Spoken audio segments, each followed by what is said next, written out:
and realized the depth of my love and appreciation for America. Where else could a Cuban-born, once orphan boy go from Miami's back alley brawls to the heart of the nation's first line of defense? Those fledgling days in the agency opened the door to a world I did not know existed.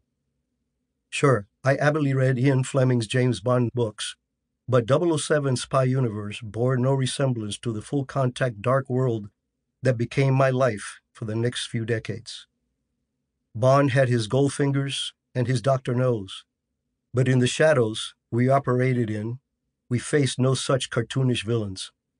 Instead, we battled caudillos in communist guise, anarchist insurgencies, narco-terrorist groups, proliferators of weapons of mass destruction, traffickers of people, drugs, and illegal weapons. I'd seen my family's life in Cuba destroyed by such people. Now, the Central Intelligence Agency gave me a chance to strike back at them. I started that new life in the jungles of northern Nicaragua, working closely with the Nicaraguan Contras, men and women vilified by the American press, yet who I knew to be true patriots wanting to liberate their country from the depredations of a carbon copy of Castro's regime. With them, I saw firsthand how the Sandinistas marauded through the Nicaragua countryside, plundering from the already impoverished, inflicting starvation upon long-suffering population. I saw how their vicious tactics drove desperate, traumatized people into the ranks of the Contras, where they were willing to live in the most primitive conditions imaginable. Armed with ancient weapons cast off by the Israeli army, they faced every manner of jungle disease, privation, and sudden death. They did it with virtually no pay, armed only with the resolve that the Sandinista reign of terror had to be stopped if Nicaragua was to ever be free. For 3 years, I helped fight the covert war against communist Ortega regime. I emerged from the jungle, hardened to the realities of the dark world. I'd become a blunt instrument, at ease with a weapon in hand and a target to take out.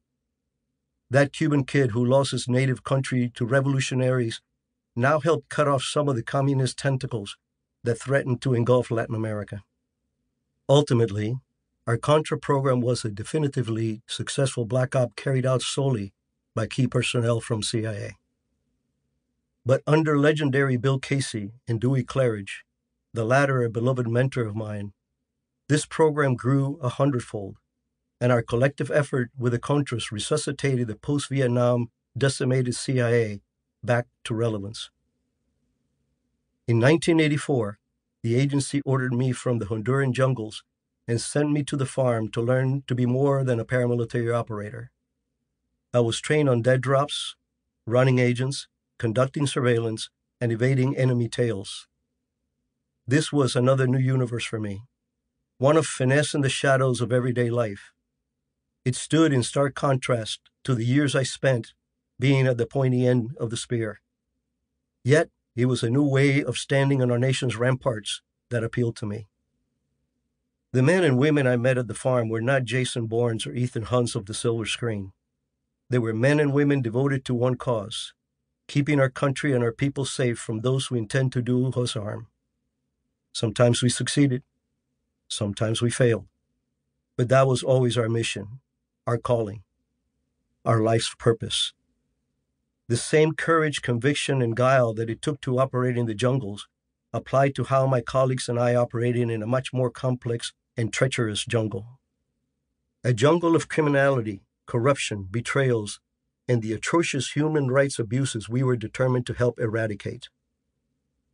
In the back alleys of the world, I saw how we fought back against these forces, and how sometimes our own sense of right and wrong undermined our ability to stop a foe that behaved with absolutely no scruples or humanity. From the point of the spear to the velvet fist of the shadow world, my career took me through a full spectrum of how the agency defends America. When the wall fell, I joined the counterterrorism fight. Like for most of us, 9/11 was a life-changing event for me. I owned the best job at CIA at the time, Chief of Operations with the Counterterrorist Center. But the truth is, that role behind the front lines in the fight against Al-Qaeda wasn't my course. Every time I